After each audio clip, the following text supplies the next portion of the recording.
and we will go straight to the panel on investor solution. But before I start, I have a few important announcements to make.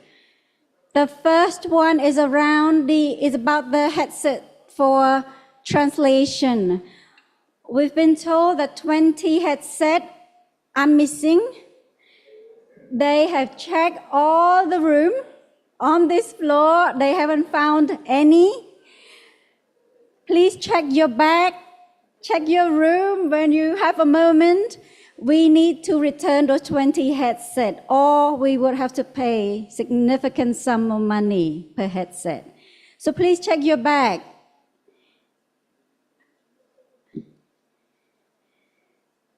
So a few more things. After the break, we will now go to 1 hour panel discussion. And after that discussions, we'll go to the break. And after the break, we will have 5 parallel sessions.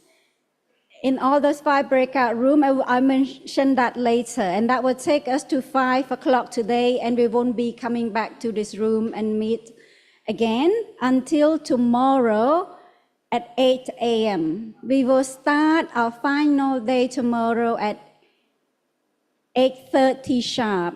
So please arrive at least 5 minutes before so we could start promptly. The other thing is, please check out your room by tomorrow noon. That's the deadline. For most of you who are returning, like myself, we need to check out by noon Friday, 12 p.m. And to allow all of us to participate meaningfully, it's important that you check out in the morning, probably before we join the morning session, and leave the luggage at the front desk. Yeah, if you have any questions, just ask our colleague about this. So these are the things I just want to mention from the outset. And now we will go straight to the panel discussions on investor solution.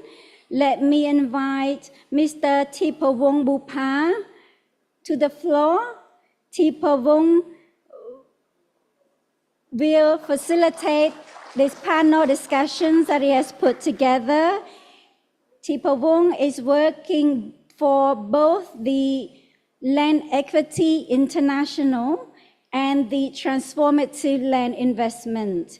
Since 2022, Thiphavong has been working as agricultural investment advisor for the TLI project under the LEI, with important role to coordinate and collaborate with investors and private sector to promote more sustainable and responsible investment in the Mekong region.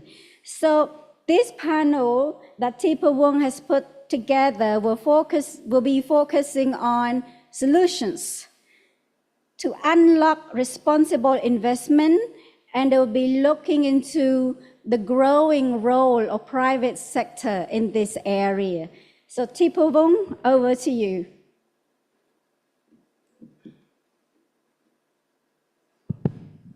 Thank you very much, Sherlyn.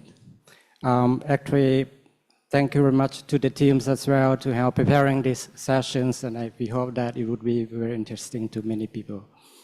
I also would like to welcome back, all participants who join here online, in person, and for those who are online as well.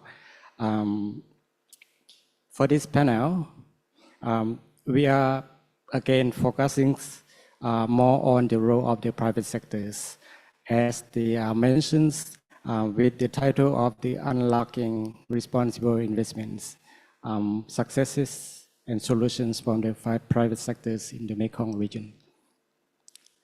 Thank you very much as well for the organizers for extending our timing from 1 hour to 1.5 hours. So that really very helpful for us as well. So over the next 1.5 hours, we will hear from the investors, organizations, producing or supporting responsible agricultural and forestry investments, mainly in Cambodia, Laos, and Myanmar. But we also hope that the findings and also the information shared by our panelists would be applied to other sectors as well, from, for example, infrastructures to forest carbon, or even to renewable energy sectors. I myself represent the Global Transformative Land Investments, TLI projects, which along with the MRLG, we work with the companies, communities, governments, development partners, civil societies, organizations, to address the challenges and needs for safe, green, sustainable, and responsible agricultural and forest investments.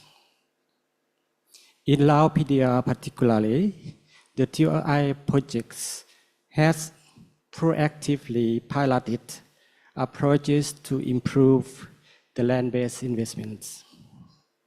We conducted company needs assessments, community dialogue surveys, multi-stakeholder consultations, and a lot of policy reviews as well.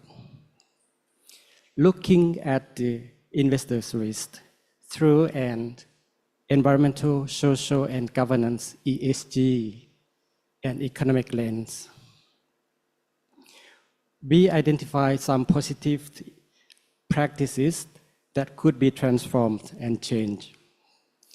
But we also understood that the progress also requires a lot of more concrete regulations, supportive policies, incentives for more responsible investments at all levels as well. Our panel today, we will touch on a number of topics that have been discussed quite a lot in the last 1.5 days already, particularly on how the responsible investment is leading to community and landscape level changes, and how the company represented today here overcame those challenges to create these changes. We will also talk about how, if the lack of the recognitions of the customary tenures, which I believe we discussed quite a lot already, and actually that is really a risk for an investment. We will also reflect on how an enabling environment set by the policymakers, by the governments, can make or even break these important responsible investments. Continuing from this interesting panel from the morning sessions, we will also discuss how the international standards, certificates, and those type of the emerging demand side regulations can change the investors' practices and behavior as well. Finally, we will also touch upon what type of the collaborations, partnerships, and those type of the essential roles of the multi-stakeholders collaborations and partnerships could build on for more sustainable investments as well. Today, our speakers will also share the examples of the transformative changes that can be scaled out, I believe, by all of us here, by our peers who are online as well, and for the civil societies, even academic researchers and policymakers, and including the communities as well, who are aiming to particularly work with the private sectors for more sustainable and responsible investments. Before I introduce our panelists, I would like to ask some questions to gauge how everybody here in the room is approaching this interesting topic. Please scan and use the slider that we are going to show it now. And we will see, what type of the interest you would be. We would start with the first questions that how successful are private sectors contributing to transformational land-based investment by making improvements for people and planet?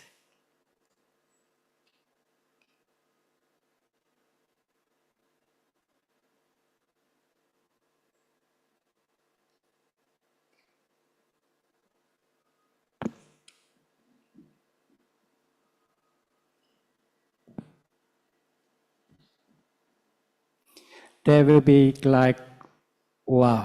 quite challenges, okay? The levels of contributions is quite large challenges. Is that only 3 now?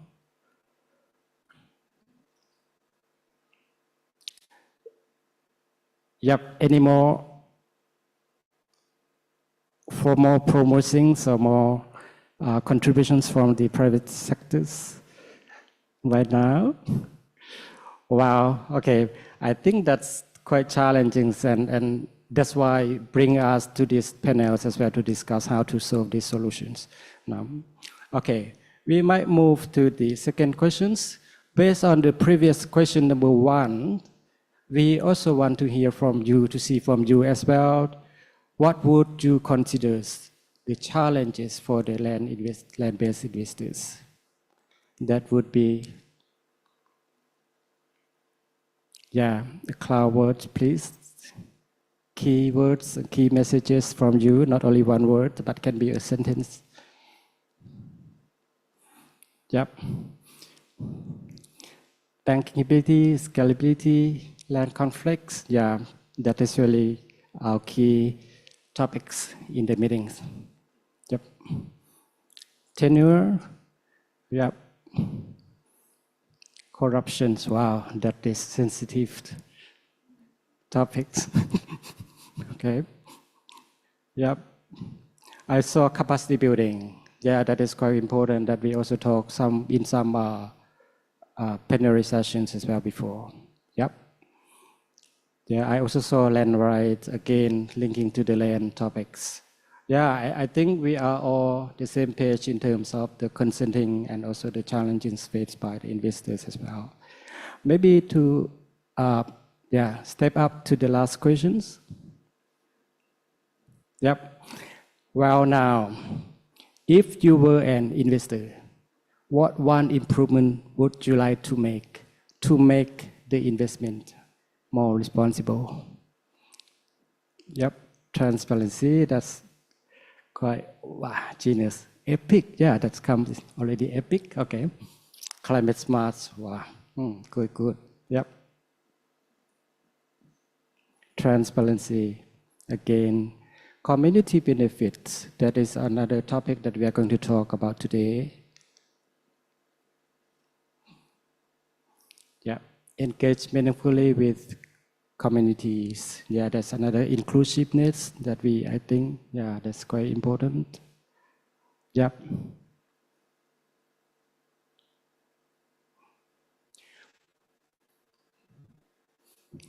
Okay, I think there are quite a lot of interesting suggestions and information had been shared already by, our participants to make the panel more meaningful and informative. The next steps, I would like to invite our panelists to share information with you. First of all, may I invite Asisah from Cambodia, Oxfam. Asisah leads the Responsible Investment and Land Governance projects. She champions women leaderships and inclusions in business, working with rubber companies such as the Vietnam Rubber Group, VRG, Her work includes gender assessment and training, capacity building, and promote the equity across the rubber value chains. Welcome, Asisah. The next one, may I also invite Souvanane Keothammavong from Laos. The Mekong Timber Plantations, MTP company, one of the biggest timber company in Laos. Souvanane is the head of the sustainability divisions, guiding the company to embed environmental, social, and also the economic practices beyond the compliance. Her strength includes the resilience, reduce impacts, engagement with the communities, positioning MTP as the regional leaders in the sustainable forestry sectors. Welcome. The next one, please invite the Khamphanh Keothavy. I believe many people in Laos know about the CPC. He is from the Bolaven Plateau coffee producer cooperatives, CPC. Khamphanh is the deputy director of the CPC and also the sales managers. He has very deep experiences in the coffee value chains, from export, logistics, market analysis, and business development. He helped farmers connect with the international markets while expanding the new opportunities for the CPC corporations. Thank you for coming. And last but not the least, may I invite Dr. Yusen from Myanmar, Myanmar Sustainable Natural Rubber Associations, and Tawei, a Golden Land Rubber Company. Dr. Yu has 35 years of experience in rubber sectors. He advances responsible production and prepared the Myanmar sector to compliance with the EU regulations. He works with many stakeholders, including farmers, traders, NGOs, governments, advocating EPIC and inclusive business model, supporting the RAI principles in Myanmar as well. Welcome for all of you to the stage, and thank you very much for coming and sharing the information with us.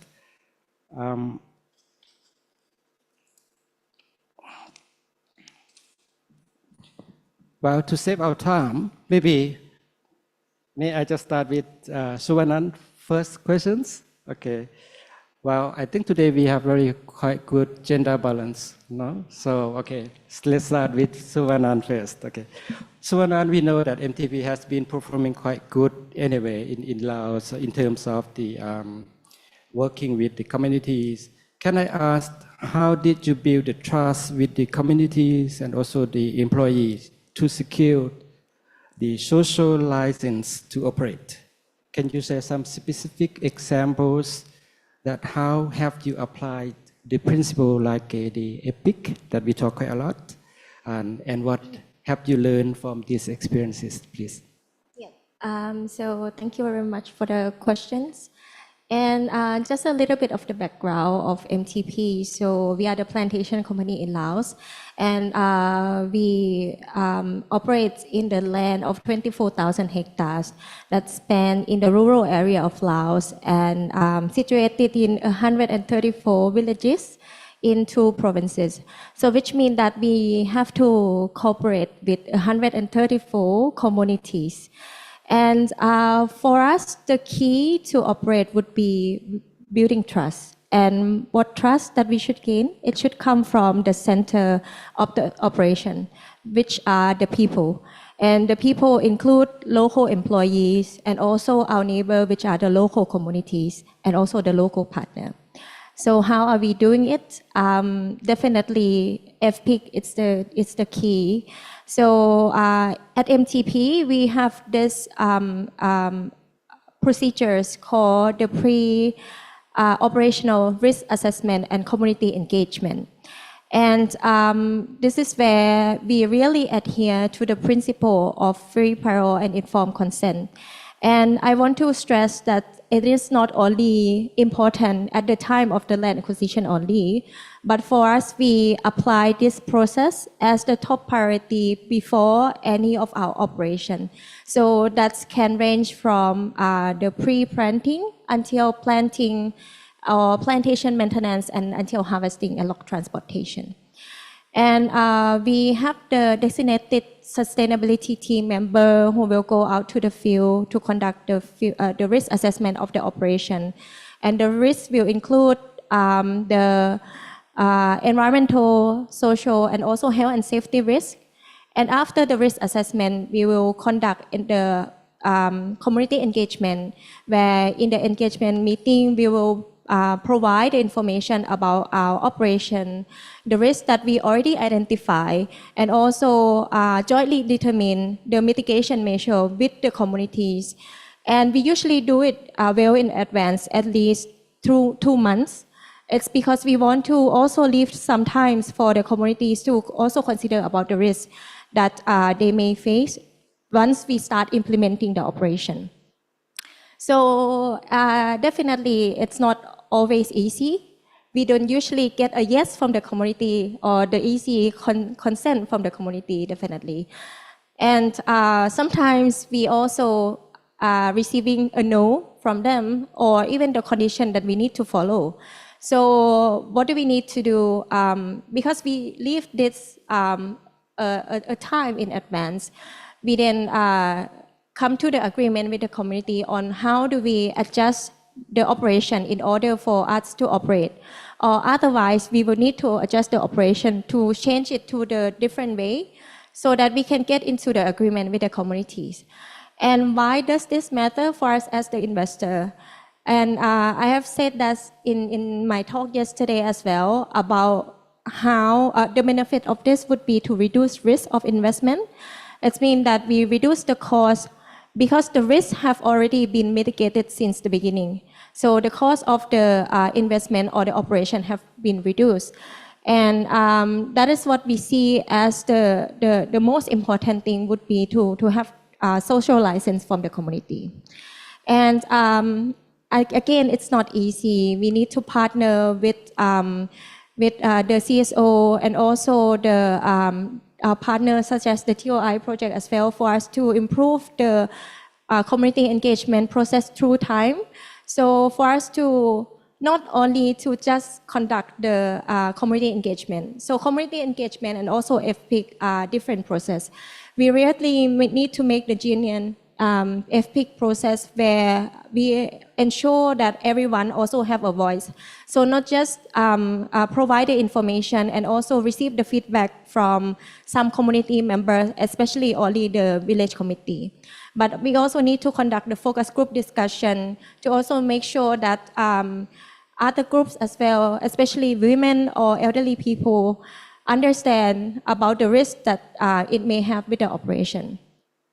And also to link to one of our fellow speakers this morning about the concern of the development project. They say that once they receive or they see the concern or the issue that they want to raise, how do they get access to the mechanism? So this is what MTP really want to avoid, and that's where we create the accessible grievance mechanism, and that's really open the channel for internal stakeholders, which are our employees, and also the external stakeholders, especially the local people. And it's not only for us to hear from them, but also it's about resolving the issue as well, answering their concern, so that we can work collaboratively with them in long term. Thank you very much, Souvanane. I think that is really a great process and very details of the practices, how the MTP have been implemented to avoid the conflicts. And particularly, I like the words that you mentioned about the risk assessment before the investment starts, and also those type of the community engagements. I mean, those type of the practices are really quite successful aiming to the sustainable investment and engagement with the communities. We understand that the EPIC is not just about the consent, but I believe it is also about inclusions and trust as well, that I come back to the questions at the beginning. Well, I forgot to mention that the audience, the participants who have any questions, please scan the QR code and put the questions, and we would have some time at the end for you to answer your questions. Thank you. Well, next, I would like to ask Asisah. We know that Oxfam has adopted the critical friend approach. That's new to me as well, that approach actually. When you're engaging with the Vietnam rubber groups particularly, can you elaborate a little bit what that really means and how it works and how this approach entails? And it seems very different from the more confrontational advocacy that we used before. Please.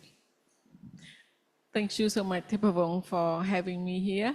And before answering to that question, I would like also to share that this seat supposed to be seated by the Vietnam rubber groups, or in short, I call them VRG. But unfortunately, they have a duplicate schedule, so they cannot make it. So I just here to share instead of what they have been doing, but I will share what Oxfam have been doing to make them change. So, and this is also come up with the question of critical friends. What does it mean, the critical friend between Oxfam and VRG? Of course, the critical friend is just like, in simple, a friend that can criticize each other, but it's not in public. It's not through social media, but through the direct engagement, direct advocacy.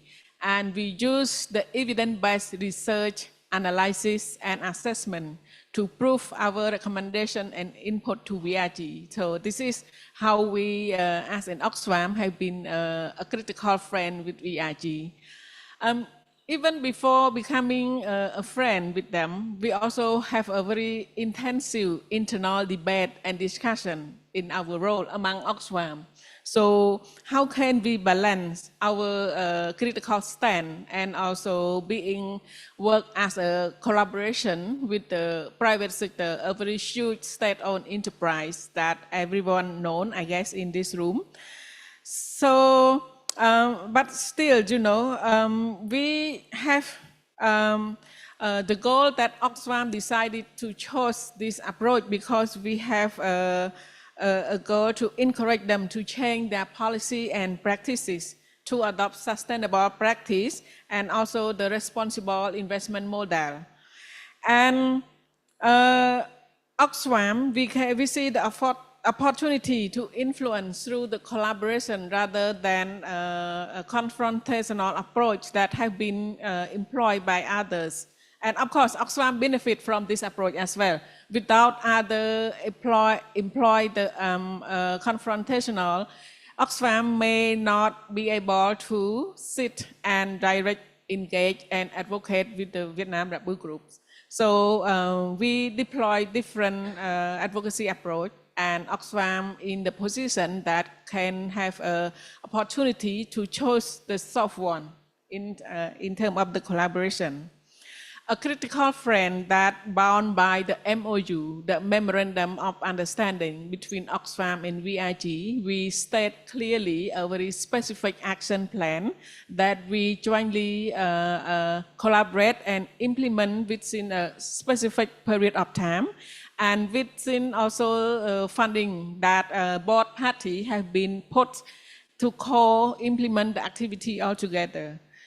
So, and we, you know, this approach allow Oxfam to have to go deeply into the investigation of the Vietnam rubber group's strategy, their investment plan, and especially we go into detail by investing the operational plan and investment plan of the subsidiary company investing in Cambodia. We investigate the operational of the long-term strategy. We conduct the assessment. We provide a set of recommendation to the VRG.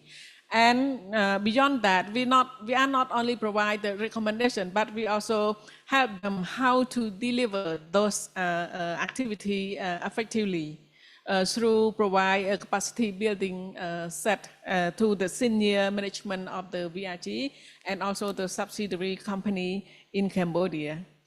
And I think the important thing is that we understand what are their ultimate goal. So the private sector, they wish to enter the market like in the EU, the US, and the global market. So the certification scheme like the PEFC, the FFC, and the comply with the EUDR compliance are their ultimate goal to obtain it. So this also the benefit that Oxfam can take, and we bring this to discuss with them. So by working as with Oxfam, they also can reach to those certification scheme easily. So this is what our critical friend position that Oxfam has been taking with the Vietnam Rubber Groups. Thank you.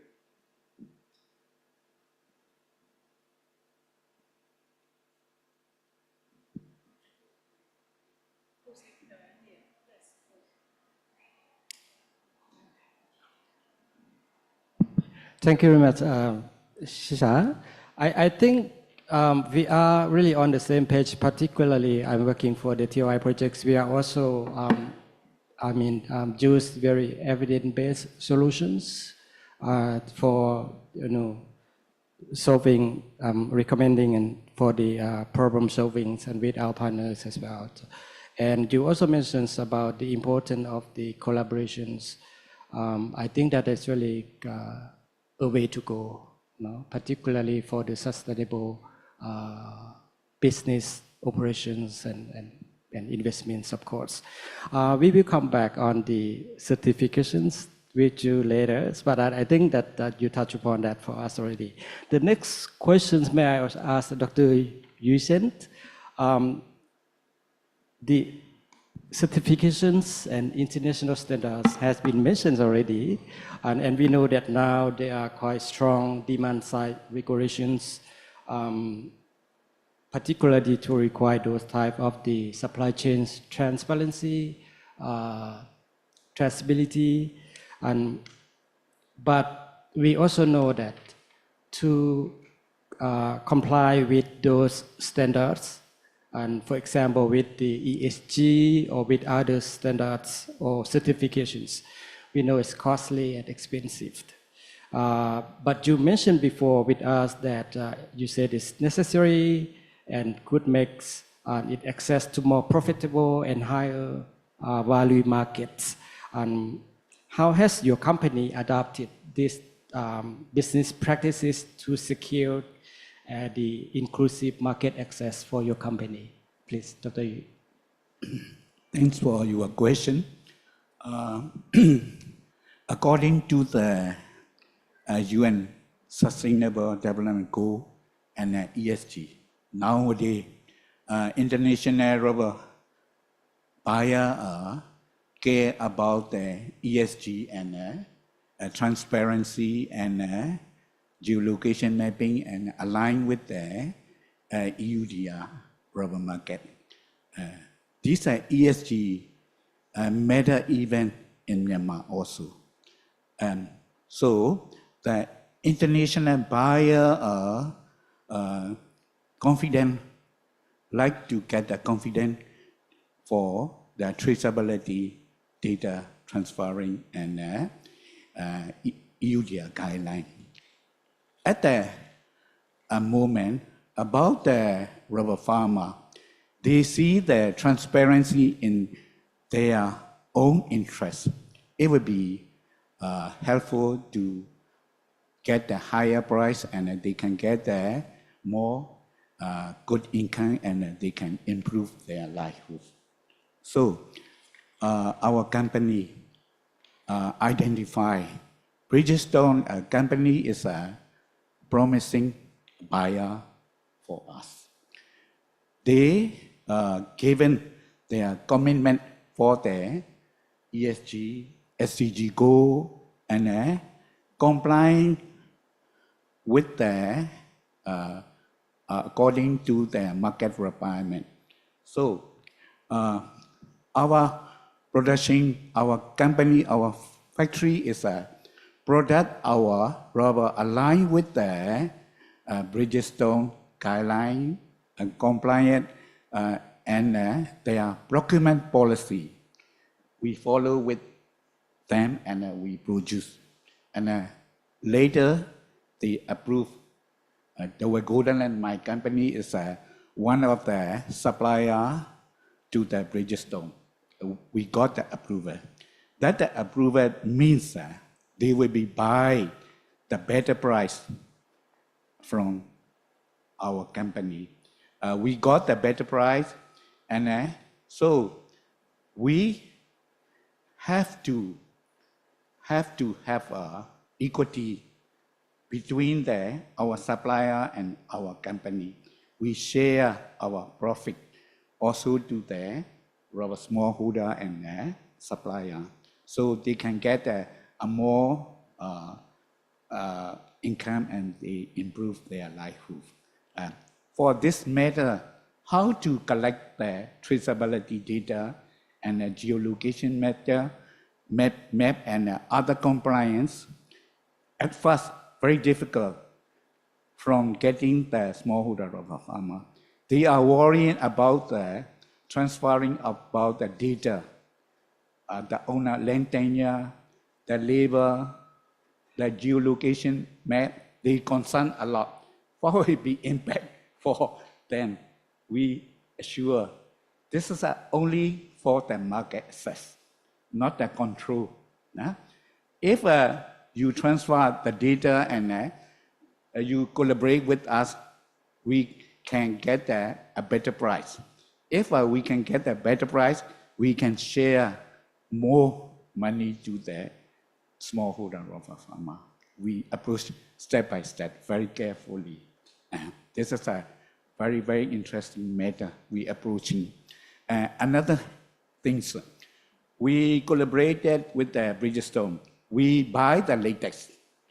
We are not only buying the rubber sheet. We are emphasized for buying latex. We buy the latex with a very good price. If the rubber farmer sell the latex to us, we will pay the same price as they already done the sheet. So they have so many advantages. They don't need to do the physical effort. They don't need to handling the chemical. They can get the extra time to save their family. They can do another job for the income. They have so many benefits they can get. So they appreciate and they collaborate more and more number are collaborated with us. At the moment, WWF also collaborate with us for the win-win situation. They want to save the deforest. They want to save the wild animal and human rights. So they assist our company for the development of their idea. They develop for us a data collection software system, a geolocation mapping, and we collaborated and we got a grant from the British government, and with that grant, we share about the ESG knowledge, training, and a good agricultural practice among the rubber farmer. We use a lot of the money from the grant. So we develop for the rubber rural community. So this integrated collaboration means that among the rubber stakeholder collaboration, company ensuring about the ESG and community engagement, we got a good result, and we can do a good responsible investment in our region. This is my story. Thank you. Thank you very much, Dr. Ju. I think that is very detailed approaches that the company has been, working with the communities and also particularly with the bridge stones, the buyers. I think that is a very important approach. And I believe the higher price and incentive and income mechanisms and incomes increase by the smallholder farmers. That is really important in the core reasons why they cooperated and with the companies. And I believe that the certifications or the traceability, maybe it's not just about the control, but it's about the market access, as you mentioned as well. No? Yep. Thank you very much. Wow. Khamphanh, we also knows a lot about the CPC as well, that we know CPC is also has one of the CPC mandates is also to help, local livelihood improvement of the coffee smallholders in the south, in Bolaven Plateau, and particularly to fight against their poverty in that areas. We also know that you spend a lot of efforts to help them access to the export markets and help them to achieve some of the certifications already by now. How you have achieved these big missions and also the mandates of your cooperatives, and what can others existing and emerging, agricultural cooperatives could learn from your experiences? Can you share some insights, please? Good afternoon. Thank you, Thiphavong, for the question. Yes, as you say, because as we know together, because Laos quality coffee is have known well in a lot of world, but some of countries in the regions don't know about it.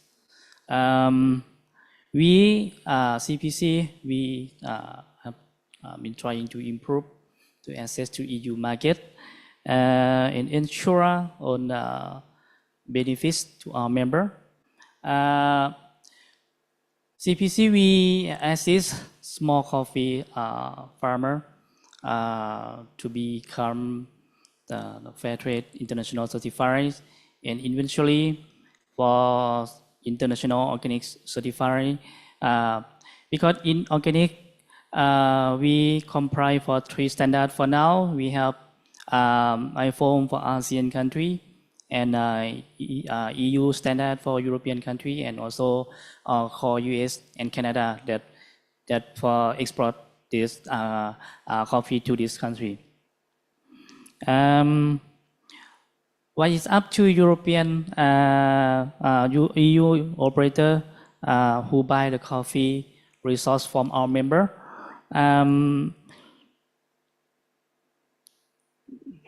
Resource from our member to comply with European regulation. We take the step to make sure our farmer can supply UDR compliant company. We believe that accessing the EU markets bring considerable value to livelihoods, but we also face many challenges for this. But I will tell us about a few challenges that we face for now, because we manage over 3,000 coffee plots covering 2,500 hectares, spread on there in 35 villages on the Bolaven Plateau. That means covering in 3 districts in 3 provinces in the southern of Laos. So this wide scale of operation is quite complicated for us to correct on the necessary data for each member, and also for the logistic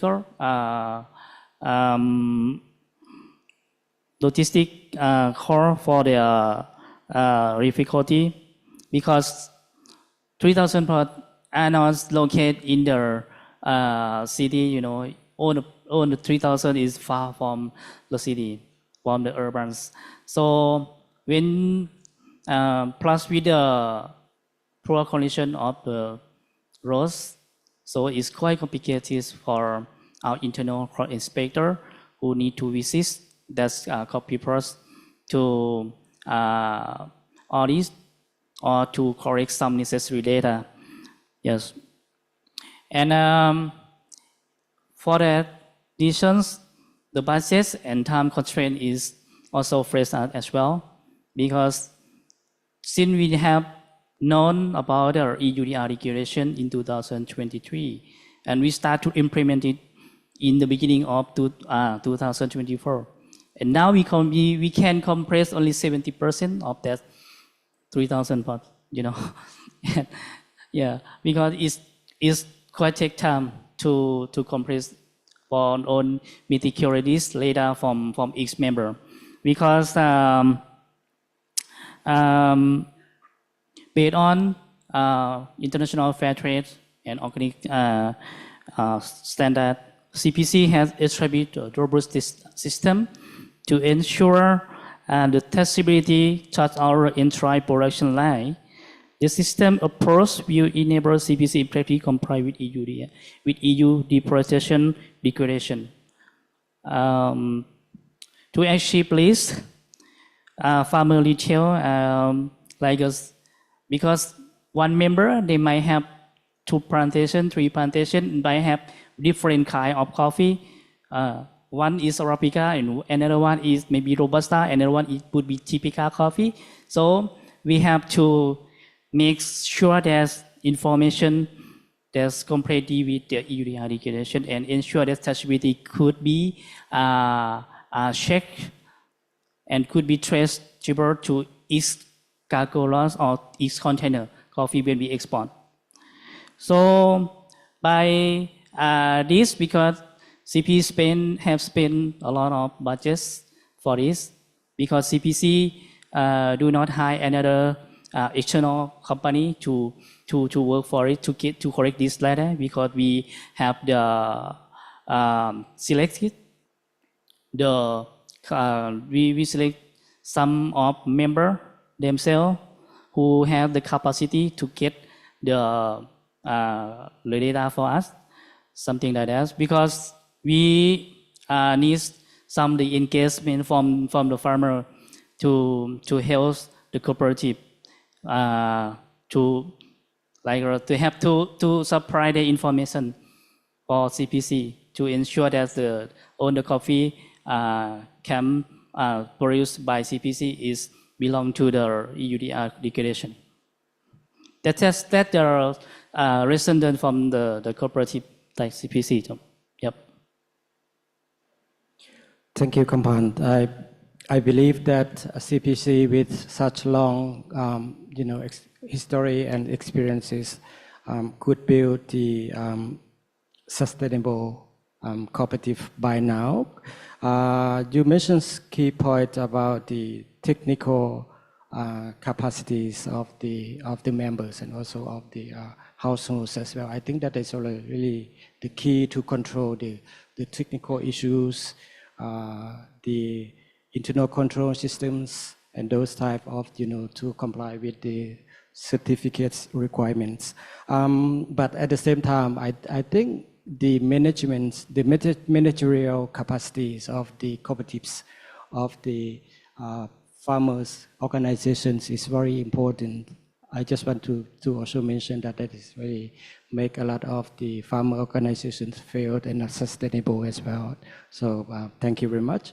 Again, we still stick on the certifications.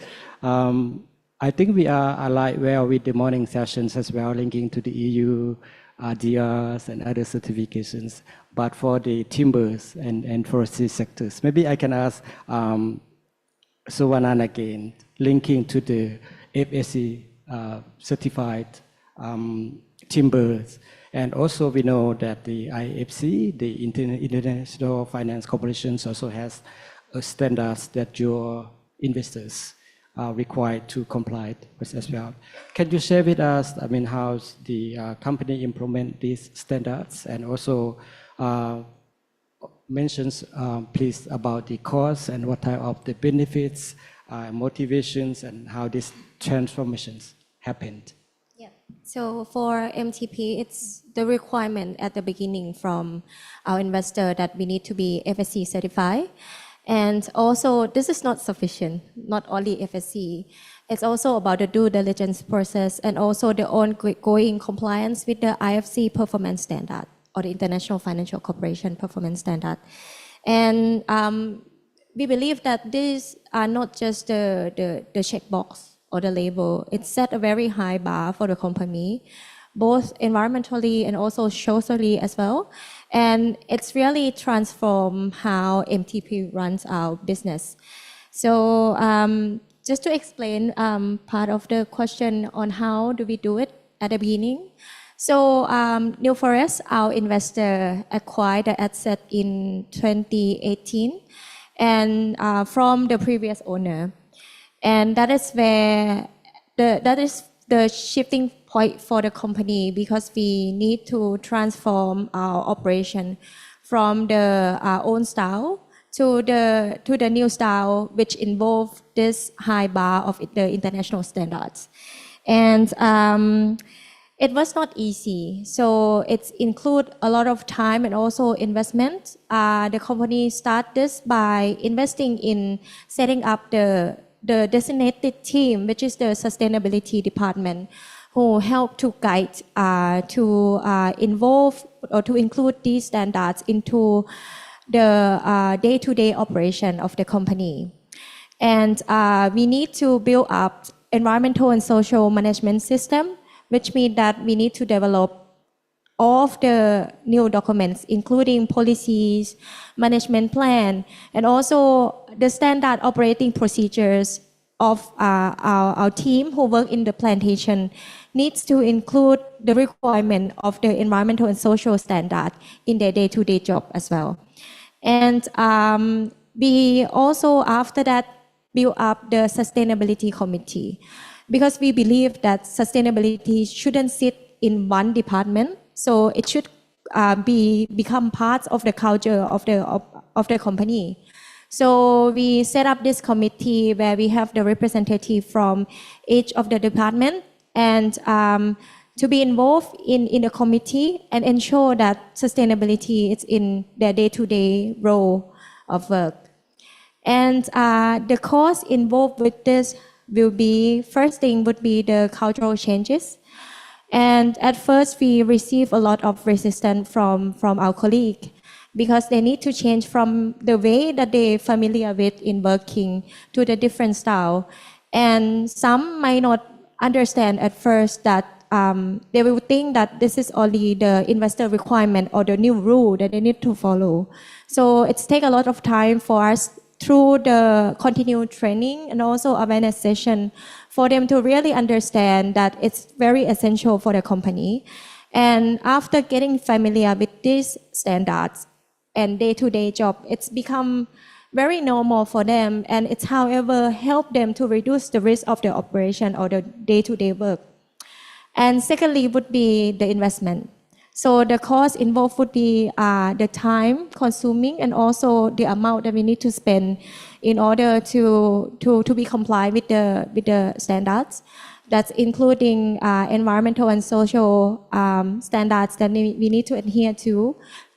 For example, this FPIC process that we need to also invest in having team to go to the community to engage with them, or even to adjust our operation plan. Like in one of the requirements, we do not allow to harvest, for example, in the wet season, because it can cause the environmental problems and eventually will cause the long-term impacts to the communities who use the land, for example. And these are the things that we see as the cost, but I would say that the benefit is more substantial. It's outweighed the cost. So externally, it's really opened the door for us to reach the international market.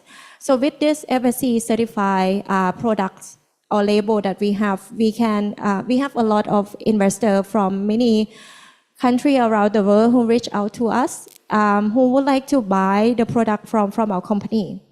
Secondly, would be more interest from the investor who are interested in investing in the responsible company. And also for internally, we see that our work or the operation become more effective. And it's ensure that our employees are protected with this environmental and social safeguard.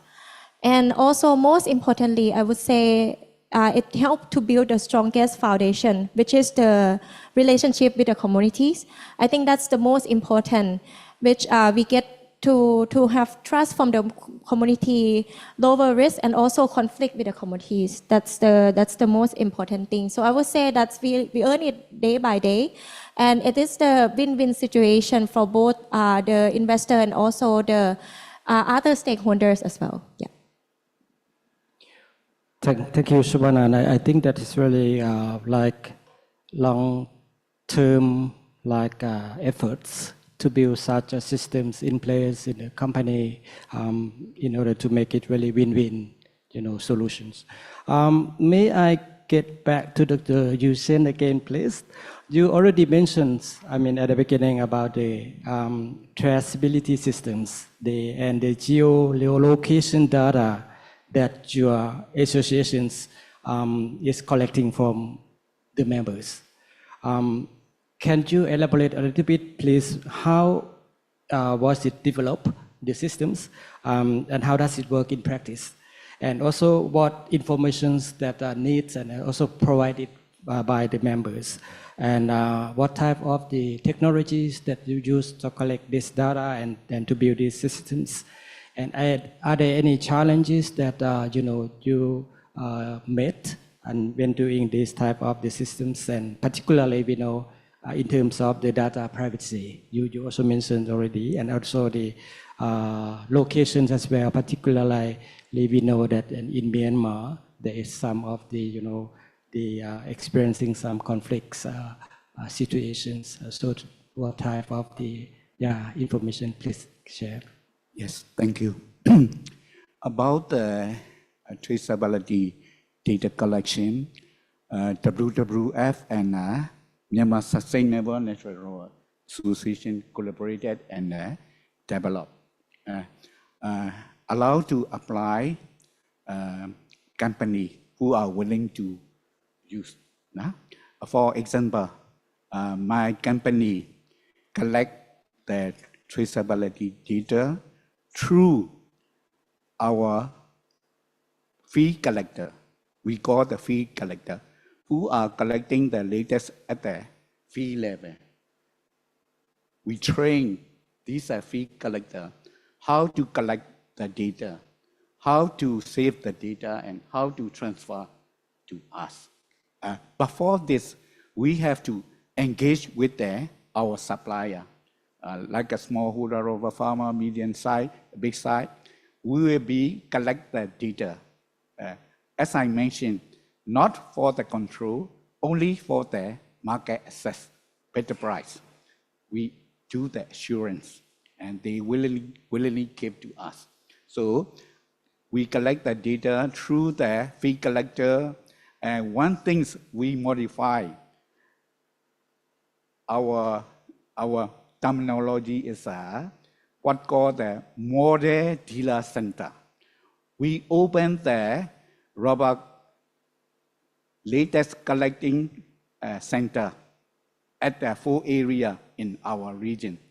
The purpose is the dealer center. Why we modify model dealer center?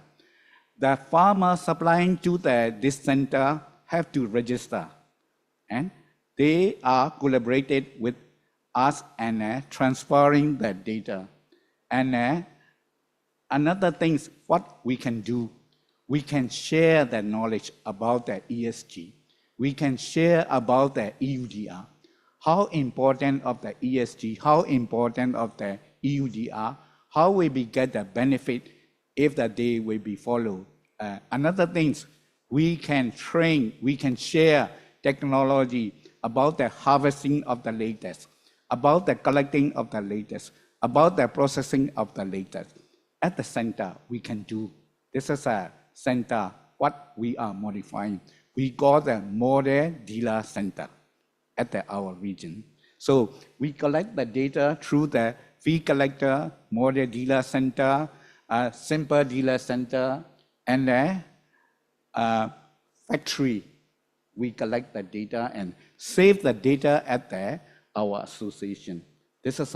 We have to ensure we will be safe. Only we have to use for the market access, we will be applied. We do the assurance. This is very important. Another thing about the challenging about the data collection. As a morning section previously mentioned, most of the presenter mentioned about the mapping. In Myanmar also, this is a big issue. Mapping is not well developed, and we have to follow what the Vietnam and Indonesia are doing, the one map system we have to follow. Another issue, if there is a land conflict, what called the problem about the tenure, we cannot put in our system. But we have to assist these people. We have to guide a proper channel how to resolve this problem through the village leader, through the land department, assist by our company, our organization, and also assist by the NGO. We have already done in the Moon State to assist for the land tenure. But there are so many barriers we face. This is how we are doing, collecting the data, geolocation mapping, and how to save, and how about the land tenure issue we are assisting. Thank you. Wow, that is interesting, Dr. Yu. Thank you very much. May I move to Asisah again, please? We know that you are also the gender specialist, and particularly we know recently you have been working with the Vietnam Rubber Group as the company is taking steps forward to being gender responsive. Can you share how they have been making the progress so far, and what motivated them to adapt to this type of the more gender responsive purposes? Thank you for the question. As I said earlier, that giving the status of critical friend, Oxfam be able to investigate in depth into the document and strategy of the Vietnam Rubber Groups, and we have been assess the previous strategy of green growth and sustainable development strategy version 2019-2024. We found that it is gender blind, I can say. There is nothing about gender and about social inclusion in the strategy. And after that assessment, we provide a concrete recommendation and also action for change. And now the 2025 to 2030 and vision to 2050 have been highlight the gender and also social inclusion and social accountability in their investment. And because of this status, we and also, you know, when Oxfam visiting to the subsidiary company at the ground, we found out that there have been different practices. Even though there is no gender strategy, but at a practical level, there are different practices that companies have been implement based on the country law. For example, like the subsidiary company that investing in Cambodia, they are at least comply with the national law. So they implement kind of gender activity to their staff, toward their staff.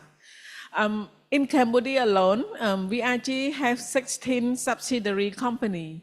And among these 16, they are employ more than 25,000 of workers. And among them, 40% are women.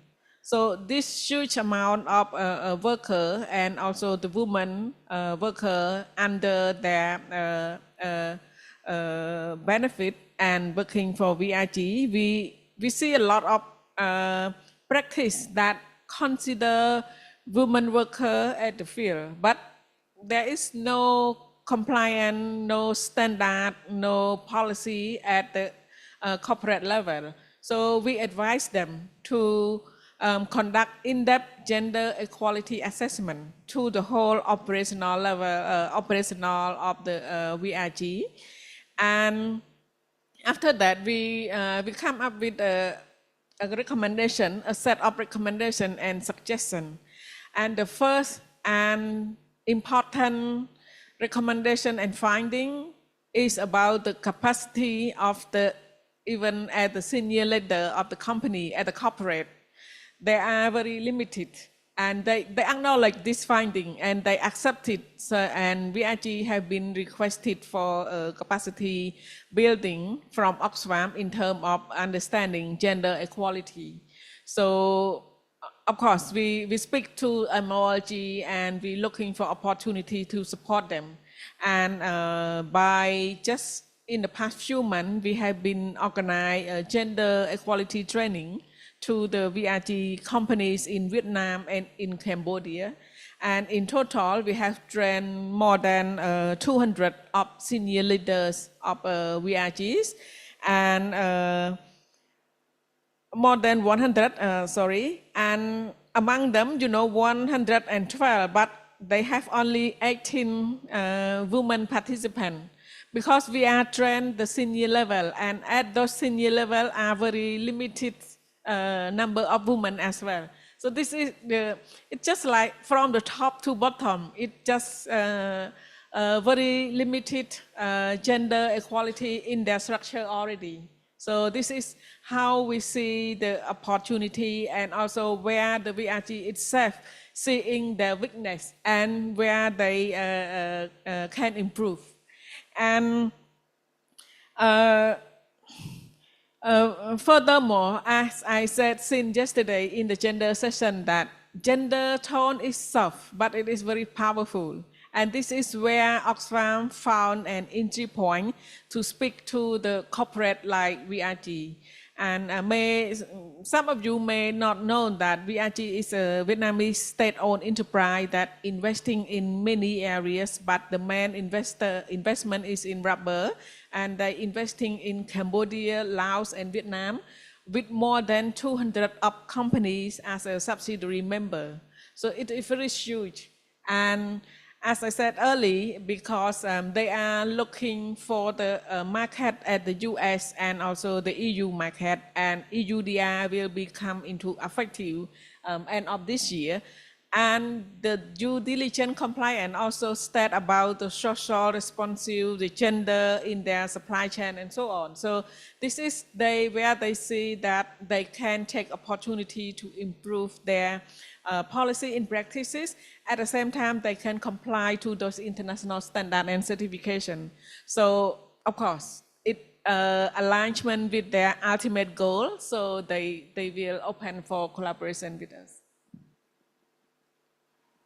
Thank you, Asisah. I think that is really quite interesting approaches, and particularly even though we cannot see the final outcomes yet so far, but the approaches seem to be very concrete on the ground anyway, and supported by all the value chain actors and by the government as well. The last question from me to Khamphanh is, again, we would like to touch upon a little bit about the land tenure topic here. And particularly, we know that to become a member of the CPC, you mentioned with us that the farmers normally already have their own land certificates or land title already. However, we talk a lot about the topic, and particularly in Laos, it's still rare, not very common for the smallholders to have those formal land title or land certificates as well. Particularly in the customary tenures, land. Can you share with us a little bit about what is the process for helping farmers who don't have the land title to become the member of the CPCs, if any? Okay, thanks again for the question. Actually, our member, they have enough income to request or require the land title from the government. Because normally our member, they could earn more than 50 to 65% if compared to the individual farmer. Anyway, if some farmer do not have any capacity to request the land title from the government, CBC or we have some small loan program offer for them without any interest, without any access to guarantee or forest loan, but the member just must commit to produce the coffee with the cooperative only. So this is the main points that who need to apply to be a member. But during that time when they apply to our member, they will be automatically fair trade member. That means they can sell coffee with us under this certification, but they cannot sell for the coffee under organic and EUDR, yes, until they have the land title following the EUDR deforestation declaration. So yes, and law on that, as you know, because law is classified in low risk country in EUDR deforestation declaration. CPC, we must ensure that all coffee products are fully compliant with the regulation called standard. That means the key priority is to verify that coffee products are not located within and resigned national forest. The most effective way to demonstrate this by processing and documenting valid land title for each product. This is very important. This proactive approach will ensure that CPC can meet EUDR requirement, even the simplify due diligence, and provide a verifiable demonstrate fee supply chain to European partner. Yes, it become by following list standard. This would help farmer access to the finance, because when you have the buyer in Europe, in European country, so CPC we use the sales contract to guarantee with the bank to get the free finance during the harvesting season. That means the member, they will have full payment from the CPC. And in the end of season, they will have the premium from the fair trade and organic more. That means all the members, they have more income they can earn, that I say, because they can earn more than 50 to 65% if compared to individual farmer. So this is the reason from CPC.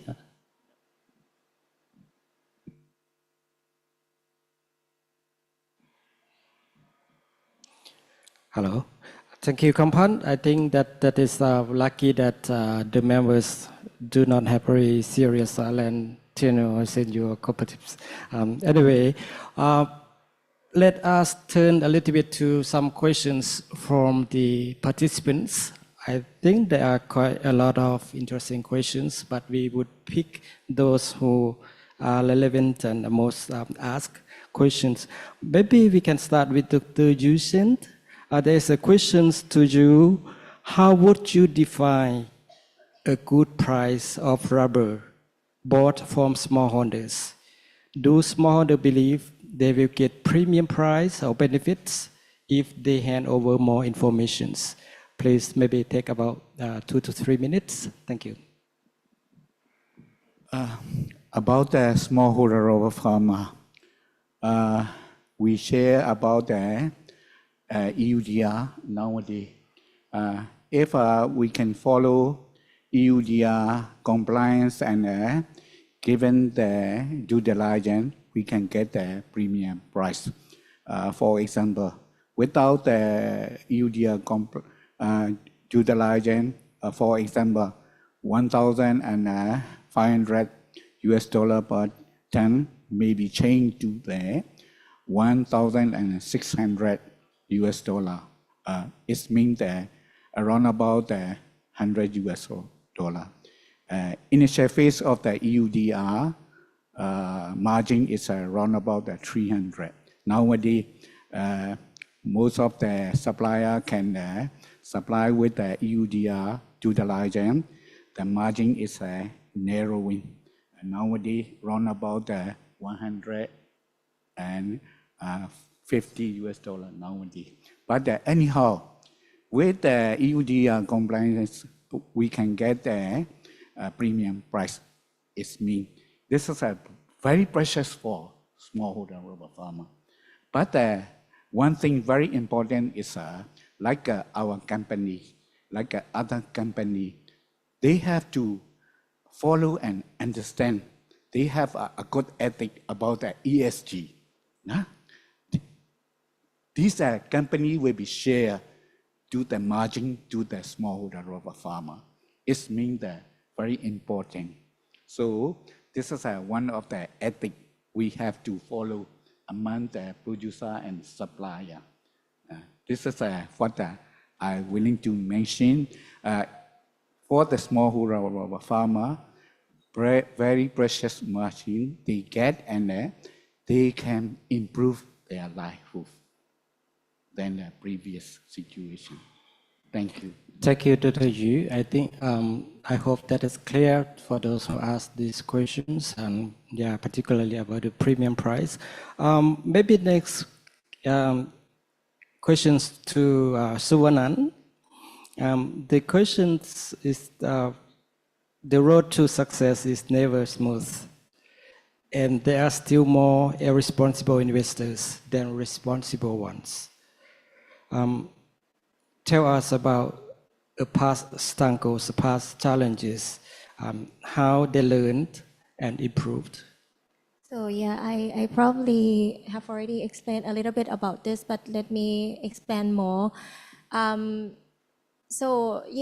face a lot of challenges since the beginning that we really start to apply this sustainability standard, especially, and it's not easy for us as well. So MTP changed the investor in 2018, and then I joined in 2019, and it's we really start from scratches. So the struggle would be we do not have the concrete system on how do we apply this sustainability standard. So it's really come from the vision from the top that we need to be compliant with the international standard and make the employee understand why is it important. Because for the employee who used to their own culture, they would just think that it's just a rule. It's just a new rule for me to follow. So how do you want to make me work harder when my day-to-day life it's already difficult enough? So it takes time. So we really need to involve a lot of time and energy in having them to understand. A lot of investment in capacity building for our employee to understand the importance of this and how can they apply this international standard into their day-to-day job. And also talking about the external stakeholder as well. So at the beginning, we also face conflict with the communities, so mainly land conflict. And it's because of the infrequency dialogue with them. So as I mentioned before, that community engagement, it's different from FPIC. It means that we didn't detect the risk at the beginning of the operation. So it's because of the insufficient communication with the communities. It means that they do not have the trust to the company. So in order for us to earn trust from the communities, we need to respect them. And that's come from, for MTP, it's come from the ongoing dialogue. And if they said no, it means it's a no, and we need to respect them. For example, when we conduct the pre-operational risk assessment and community engagement, and we present that to the community. For example, one of the examples would be applying chemical fertilizer or herbicide in the plantation.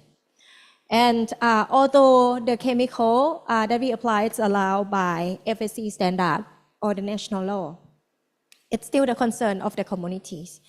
And eventually, if they say no, we need to adjust our plan to manual bidding. So that's what we need to do. Otherwise, then it will be more conflict from the communities, and we really need to pay for the cost that will happen after the implementation. So I would think that it's not easy, but we need to really adapt our procedures in order for us to later on work smoothly, and especially with our local communities and also local employees. Yeah. Thank you, Souvanane. Actually, you answered the next questions that come up already here. Maybe to all of you, there are many questions about the community. If they say no, what would you do? If the community do not give, for example, like EPIC or to MTP, or farmers do not provide geo mapping data to you, Dr. Yu, and if the coffee producers do not provide the data, under the EU corporate sustainability due diligence directives and cooperative sustainability reporting directives, there's part of about the responsible disengagement. Are there any comments on this?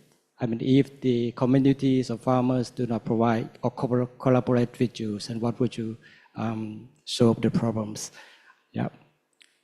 Maybe 1 minute, please. About this issue, we have to give proper sharing among the proper stakeholders. How important of the ESG, how important of the EUDR compliance to getting the benefit for them. We have to show evidence. We show evidence now.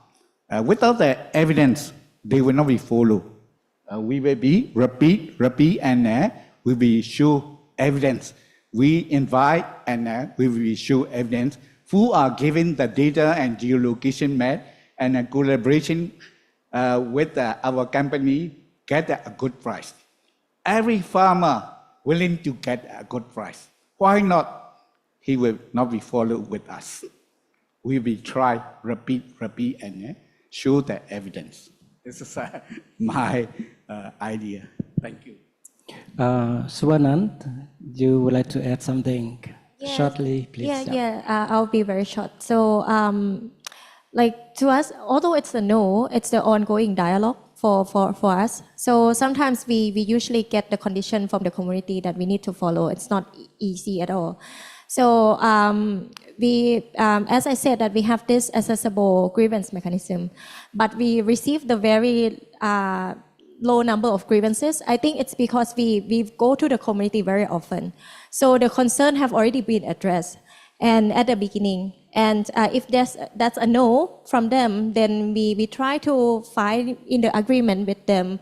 And therefore, later on, we would receive a very low amount of grievances because it's the thing that we continuously communicate with them already. And I think it's another key for the company, for the investment. Yeah. Khamphanh, do you have any idea about this, collaborations issues, and if the smallholder farmers do not comply with your requirements, and what would you do?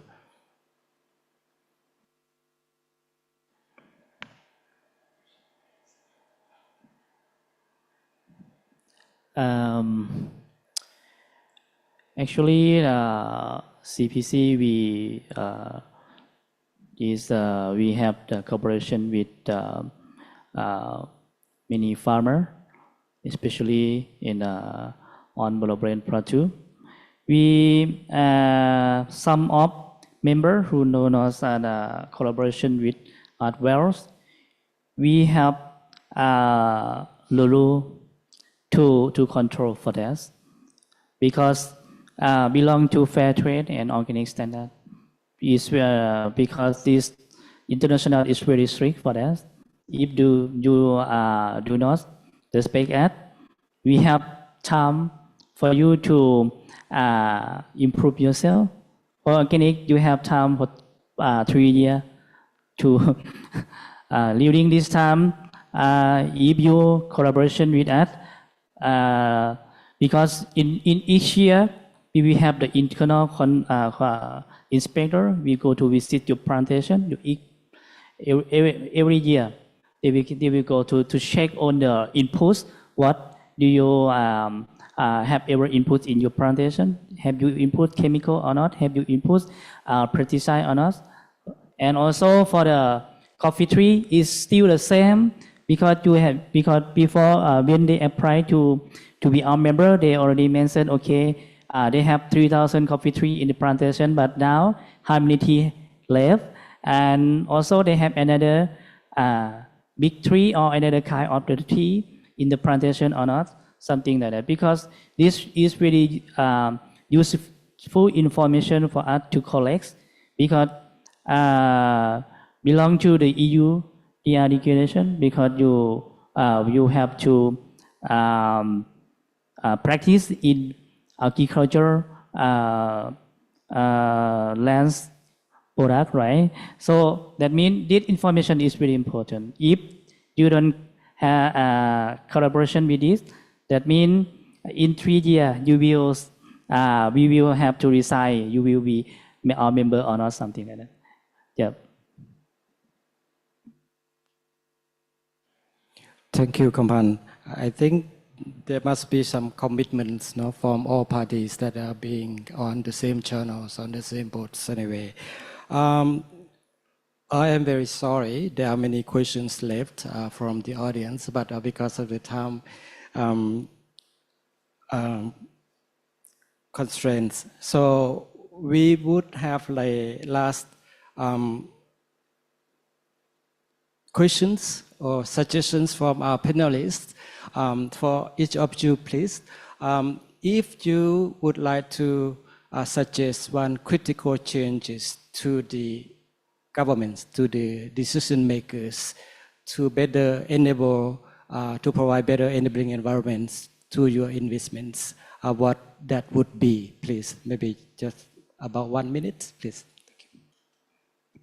So I have a chance to suggest and I have to advise for the government, responsible investment, not only a responsible agricultural business, responsible business full willing to develop in our country.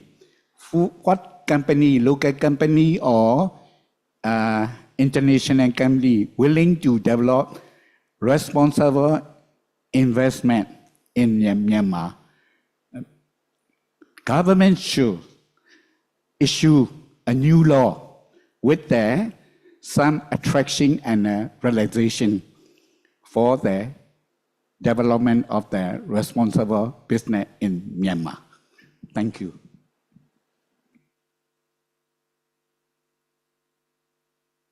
So if I could propose one critical policy changes, it would be to create a stronger incentive not only for the big players or the big investor, but mainly focus on the smallholders or the SME. So I believe that it is the very important thing that MTP ourselves is also trying to do, but we cannot do it all alone. So it's the thing that I really want to propose to the government to consider targeted support to the smallholders or SME. It can be such as green finance or capacity building or other policy support that can link them to open up the stronger market for these smallholders. And therefore, after this, I believe that it will make the investment or responsible investment go far beyond, especially in the business of people that are closest to the land and also forests. Yeah. Khamphanh, any suggestions or recommendation, please? For me, my voice should be not for the CPC cooperative only. It would be on behalf of cooperative or small organization in Laos. Because in the past, in Laos, we don't have in the cooperative law, yes. But past 2 years, in 2024, I think, we have the cooperative law already. And in the key priority in this, because in this law is promised for 10-year tax exemption for the cooperative. So if I would like to request for the government for now to expand the implementation of this law very soon, because this is very important for small organization like us, because this would allowing cooperative like us to benefiting from the provision. And this will not only strengthen our organization, but will also empower our members and contribute more ability to the socio-economic development of our community and all the country. Yes. Thank you, Khamphanh. And last but not the least, any suggestions from Asisah, please? Yes, if I have a chance to speak to my government, the policy makers, I have very similar to Dr. Yu, but maybe because I'm a woman and Oxfam is feminist organization, I'm calling for a gender inclusive responsible investment. And this investment policy framework, and this have to be prioritize the transparency, community engagement, and sustainability conduct through all the investments, private sector, especially in the sector of agriculture and also forestry. So, and this policy framework have to come along with a concrete monitoring mechanism that stakeholders like civil society organization can be part of the monitoring of the process as well. Thank you. Thank you, Asisah. Well, I think we are close to the end of the sessions, but before that, I just would like to recap two main messages from our discussions that we can that has been shared by our panelists. I think, first of all, the investments in the land and nature must be balanced with multiple needs. The responsible investments means that finding balances between, the objectives of the business of the companies, and also how to improve the community livelihoods, and also how to protect the health of the ecosystems as well. Achieving these equalities, efficiency, and enforceability across this, really, we talk a lot about the relationships of all stakeholders along the whole value chains, which we also hear that there are quite good lessons learned and achievements in this company already, but we still see some of the challenges exist by now, which still need more efforts from all stakeholders to fight the more innovative and more collaborative approaches in the longer term. The second one, we also understand that the standards and dialogue drive this type of the transformations and changes. I believe it's clear that the investors are facing and are adopting those type of the international standards to access to the international markets. And luckily now, we talk a lot about the EUDR regulations as an example to that levels, you know, what is happening on the ground, and that also comes with the accountabilities of the whole value chains as well. But the real transformations, we believe that will only comes when the compliance is combined with the all-inclusive processes.